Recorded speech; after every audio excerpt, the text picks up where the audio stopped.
एक सरकारी नौकरी की चाहत में युवाओं के सपने आंखों में दम तोड़ देते हैं। पिछले 8 साल में करोड़ों बेरोजगार युवा रहे, जो परीक्षा फीस भर के किराया खर्च करके सेंटर पर एग्जाम दिए होंगे, नौकरी नहीं मिल पाई। 8 साल में देश में करोड़ों युवा ऐसे रहे जिन्होंने केंद्र में सरकारी नौकरी की इच्छा लिए मेहनत की, सफलता का इंतजार किया, नौकरी नहीं मिली। Unemployment rate in India has been on a constant rise. Recent statistics by the Department of Personnel and Training has revealed that in the past 8 years of the Modi government, 22 crore people applied for central government jobs and 7.22 lakhs were selected. बच्चे frustrate हो गए sir, कई बार आत्महत्या करते हैं। These are India's young people who are supposed to fuel the country's economy, but they are fast becoming frustrated over a lack of jobs. मेरे पापा जी यहाँ तक बोल दिए थे कि यदि जॉब नहीं करेंगे तो हम सुसाइड कर लेंगे।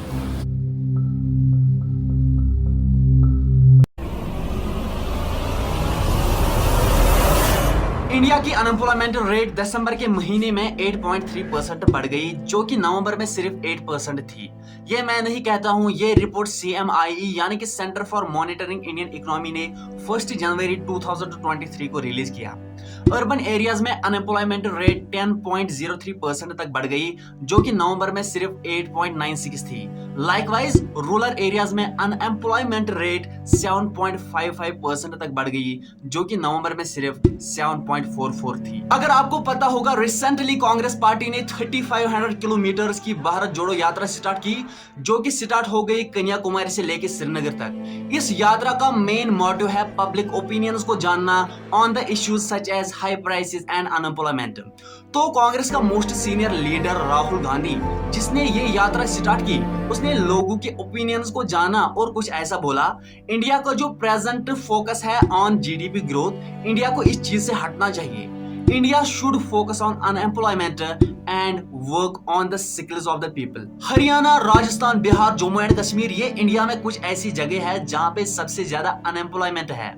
पियोन, जिसकी मिनिमम रिक्वायरमेंट होती है क्लास 10th पास, 62 पियोन जॉब्स के लिए 93,000 लोगों ने अप्लाई किया, जिसमें 3,000 PhD होल्डर्स थे, 50,000 ग्रेजुएट्स एंड 28,000 पोस्ट ग्रेजुएट्स ने अप्लाई किया।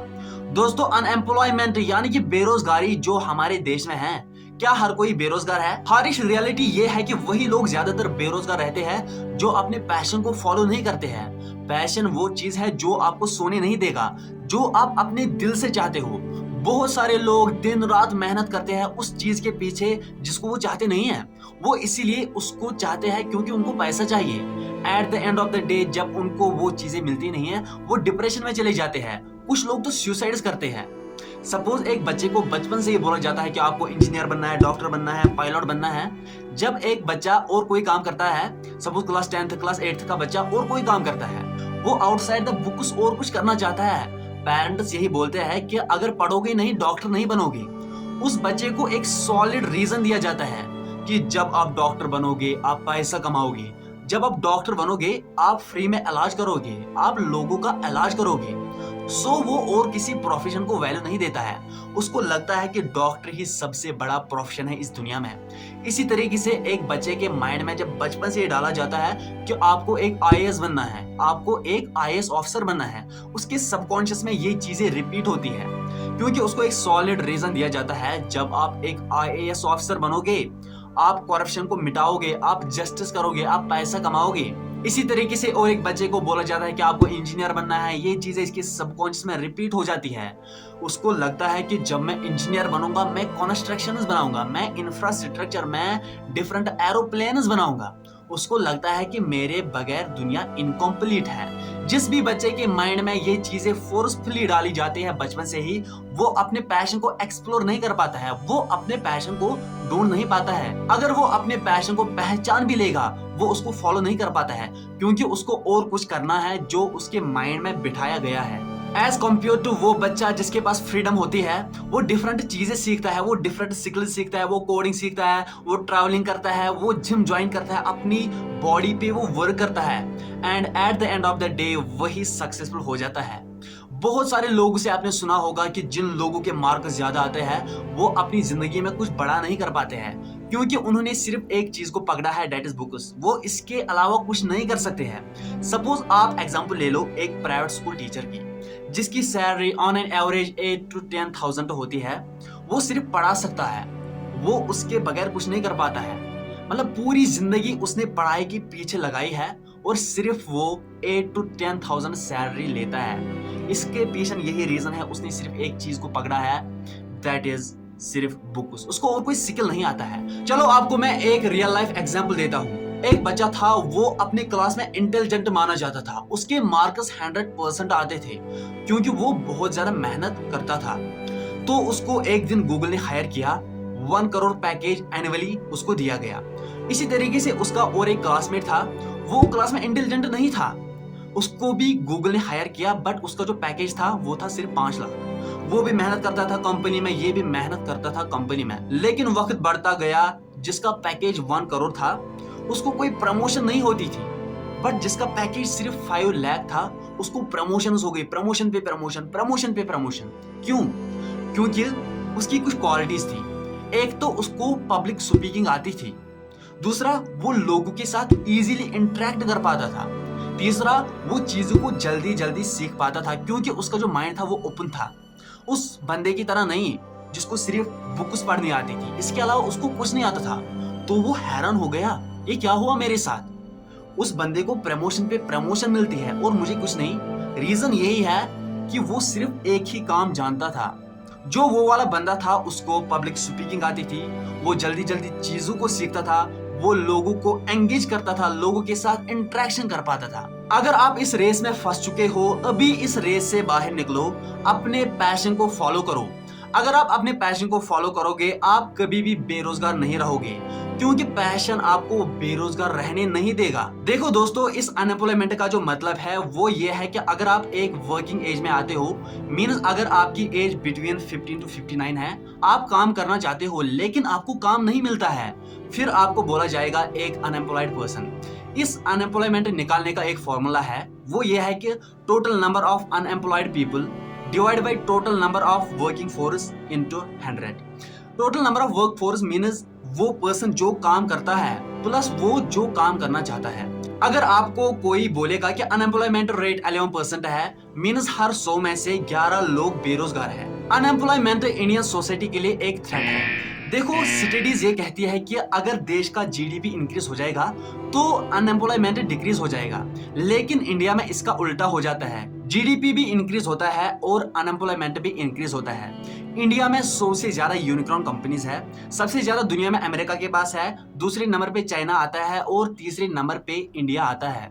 यहाँ की गवर्नमेंट मजे में है, वो लोगों से हाई टैक्स पे करवाती है। देखो, मंथली 2-2 हजार बांटने से या लैपटॉप बांटने से बेरोजगारी हटेगी नहीं। मोदी गवर्नमेंट ने ये प्रॉमिस किया था कि वो हर साल 2-2 करोड़ नौकरियां जनरेट करेगा, बट कहां गए वो 2 करोड़ नौकरियां? ये बड़े बड़े पॉलिटिशियंस खुद की सीट को कमाने के लिए, खुद की सीट को हासिल करने के लिए हमसे यही झूठे वादे करते हैं। जितनी अनएम्प्लॉयमेंट रेट हमें दिखाई जाती है, रियलिटी में उससे ज्यादा है, क्योंकि ये पार्टीज खुद को बचाना चाहती है, प्लस ये एक रॉ डेटा होता है। देखो, अगर आप इस वीडियो को देखते हो, मीन्स आपकी एज 15 से ऊपर है, आप इस इश्यू को सीरियसली ले लो, कहीं आप ही कल बेरोजगार न रहो। यहाँ के लोग, इंडिया के लोग फॉरेन में काम करने जाते हैं क्योंकि यहाँ पे बेरोजगारी है। अब हम यहाँ पे अनएम्प्लॉयमेंट रिगार्डिंग कुछ प्रॉब्लम्स एंड सॉल्यूशंस की बात करेंगे। Problem is government focus on making rich richer like Adani and Ambani. Government Adani and Ambani की है and poor are getting more poor. Problem यह भी है कि हम एक ब्लाइंड रेस में फंस चुके हैं। यहाँ पर पेरेंट्स भी इक्वली रेस्पॉन्सिबल है for creating this unemployment. Maximum parents एक बच्चे को फोर्स करते हैं वो काम करने के लिए जो उन पेरेंट्स का सपना है, न कि एक बच्चे का एम्बिशन। एक बच्चे को लगता है कि विदाउट वर्किंग एक्सपीरियंस बीटेक करने के बाद मुझे तुरंत 5 से लेके 7 लाख का एक पैकेज मिलेगा, but when they face the reality they get depressed। India को शिफ्ट करना चाहिए from fact based education system to skill based education system. हमें यही बताया जाता है कि हिस्ट्री के डेट्स को याद करो, मैथमेटिक्स के फॉर्मूलाज को रट्टा करके याद करो। क्यों? क्योंकि जब वही फॉर्मूलाज पेपर पे छपेंगे तब हमें मार्क्स आएंगे। अगर आपने क्लास 11th 12th का मैथमेटिक्स पढ़ा होगा, वहां पे बहुत ज्यादा फॉर्मूलाज है। सिर्फ क्लास 11th मैथमेटिक्स के ट्राइगोनोमेट्री में 100 से ज्यादा फॉर्मूलाज है। जब टीचर को बोला जाता है कि सर ये ओवरबर्डन है, ये याद नहीं होती है, तो टीचर की एक स्वीट सी रिप्लाई होती है, बेटा आज सोना मत, अगर तब भी याद नहीं हो जाएंगे, दिन को घर से बाहर नहीं निकलना है, तब आपको ये याद होगी। सर, एक बच्चे की जान लोगे क्या? अगर आप खुद को एक्सपर्ट कहते हो कि आपकी एक्सपीरियंस 10-20 साल की है, क्या आपने कभी अपने स्टूडेंट से ये बात बोली है कि वो जो 100 फॉर्मूलाज है वो आप अपनी प्रैक्टिकल लाइफ में कहाँ पे यूज कर सकते हो, पेपर को छोड़कर? हाँ, हमें भी कुछ बेसिक फॉर्मूलाज पता है जिनको हम यूज कर सकते हैं, लाइक पाइथागोरस थ्योरम। उसकी मदद से हम एक राइट एंगल ट्रायंगल का एक साइड फाइंड कर सकते हैं अगर 2 साइड्स गिवन है।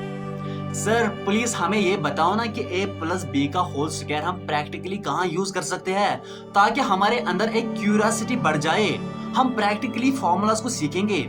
मेरा एक क्वेश्चन है आपसे, जितने भी फॉर्मूलाज आपको याद है, क्या आपको पता है कि प्रैक्टिकली हम कहाँ पे यूज कर सकते हैं? उनमें से 90% फॉर्मूलाज क्या आपने प्रैक्टिकली यूज किया है? अगर यूज किया है तो अपने स्टूडेंट को सिखाते क्यों नहीं हो, ताकि उसको भी याद हो जाएंगी वो फॉर्मूलाज इजीली। न्यूटन ने 1680s में 3 इक्वेशंस ऑफ मोशंस दी है, उन पे रिसर्च की है, हार्ड वर्क, दिन रात मेहनत की है, एंड फाइनली दुनिया के सामने वो 3 इक्वेशंस ऑफ मोशन लाई है। आज भी पेपर्स में वही क्वेश्चन होता है, prove 3 equations of motion. Sir, जब न्यूटन ने वो 3 इक्वेशंस ऑफ मोशन 400 साल पहले प्रूव किया है, वो इजीली आज हमें गूगल से मिलता है, तो हम क्यों वो सीखते हैं, हम क्यों प्रूव करते हैं? वो तो न्यूटन साहब ने किया है ना। इसके बदले जिस साल हम वो फॉर्मूलाज यूज करते हैं, उस साल हम कुछ स्किल सीख सकते हैं ना। सर, डेटा साइंस भी किसी चीज का नाम है, कोडिंग भी किसी चीज का नाम है, एफिलिएट मार्केटिंग भी किसी चीज का नाम है सर, वेब डेवलपमेंट भी किसी चीज का नाम है सर, जिससे एक बच्चा फाइनेंशियली इंडिपेंडेंट बन सकता है अपनी यंग एज में। Soft skills need to be developed in students from their early age, and modern teaching should focus on how things work in real life and the world. अब और एक issue है, वो है पेड मीडिया। उनको discuss करना चाहे on the inflation rate, unemployment, fuel crisis, but वो बात करते हैं हिंदू मुस्लिम वायलेंस पे। वो बात करते हैं किस मूवी में किस एक्ट्रेस ने कौन सा ड्रेस पहना है। अब और एक प्रॉब्लम है कि education system and job market match नहीं होते हैं। We get educated about something else and job demand is something else. हमारे पास एक आउटडेटेड एजुकेशन सिस्टम है। हम मिडिल क्लास फैमिलीज को यही लगता है कि गवर्नमेंट जॉब ही सब कुछ है। हमें लगता है कि हम सिर्फ एकेडमिक्स को पढ़ेंगे तब हमें एजुकेटेड बोला जाएगा, but this is not the reality. हमारे पास स्किल्स ही नहीं है फॉर प्राइवेट जॉब्स। आज चाइना दुनिया के लिए एक फैक्ट्री बन चुकी है। एप्पल के सारे प्रोडक्ट्स चाइना में बनते हैं। दुनिया चाहकर भी चाइना को बाइकआउट नहीं कर सकते हैं। We are dependent on China. क्यों? क्योंकि आज चाइना के पास एक स्किल्ड वर्कफोर्स है। आज इंडिया में हाई पॉपुलेशन की वजह से जॉब्स रिप्लेसेबल हो गए हैं। कंस्ट्रक्शन में अगर एक मेंबर बीमार पड़ जाएगा तो उसकी जगह 20 मेंबर्स रेडी होते हैं। तो ऐसी सिचुएशन में जॉब सिक्योरिटी की कौन सी गारंटी है? अनएम्प्लॉयमेंट के पीछे कॉम्पिटिटिव एग्जामिनेशन का बहुत बड़ा हाथ होता है। बहुत सारे स्टूडेंट्स अपनी जिंदगी के 5-6-7 साल लगा देते हैं एक एग्जाम के पीछे। वो 7 साल उनकी जिंदगी के क्रूशियल ईयर्स होते हैं। वो डिफरेंट स्किल्स सीख सकते हैं। क्यों? क्योंकि उनके पास उस वक्त एनर्जी होते हैं काम करने के लिए। Government should abolish this competitive examination system immediately. So boss, अगर आप किसी कॉम्पिटिटिव एग्जामिनेशन के लिए प्रिपेयर करते हो, एक चांस काफी है। अपनी जिंदगी को वेस्ट मत करो उस एग्जाम के पीछे। इवन अगर आप उनमें से हो जिनको ये पहले से ही पता होता है कि हम क्वालिफाई नहीं कर सकते हैं, लेकिन हम जाएंगे, क्या पता तुक्के की वजह से क्वालिफाई मत कर पाएंगे।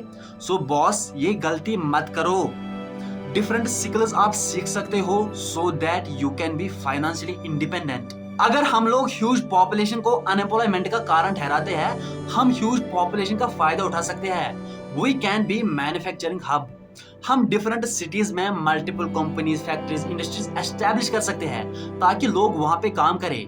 जो चीजें वहां पे प्रोड्यूस हो जाएंगे, हम उनको डिफरेंट नेशंस तक एक्सपोर्ट करेंगे। इससे गवर्नमेंट का भी फायदा होगा और अनएम्प्लॉयमेंट भी खत्म हो जाएगी। जैसे मैं जम्मू कश्मीर में रहता हूँ, यहाँ पे बहुत ज्यादा अनएम्प्लॉयमेंट है। ये उन टॉप 5 स्टेट्स में आता है जहाँ पर सबसे ज्यादा अनएम्प्लॉयमेंट है, क्योंकि ये हमें पता है कि हर किसी को गवर्नमेंट जॉब नहीं मिल सकता है। जो बाकी लोग हैं जिनके पास सरकारी नौकरी नहीं है, उनके पास कंपनी होनी चाहिए, फैक्ट्री होनी चाहिए जहां पर वो काम करें। अनफॉर्चुनेटली कश्मीर एक इंडस्ट्रियल एरिया नहीं है। यहाँ पे इंडस्ट्रीज नहीं है जहां पर लोग काम कर सके।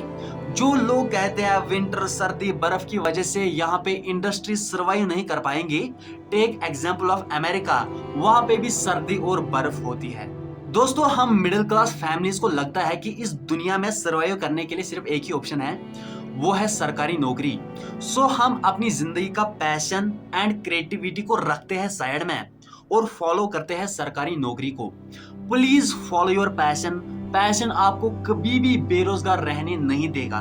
Now finally I am signing off this video with A statement कि सरकारी नौकरी आपको कभी भी financial freedom, location freedom and time freedom एक साथ नहीं दे सकती है। सो अपनी जिंदगी का पर्पस फाइंड कर लो।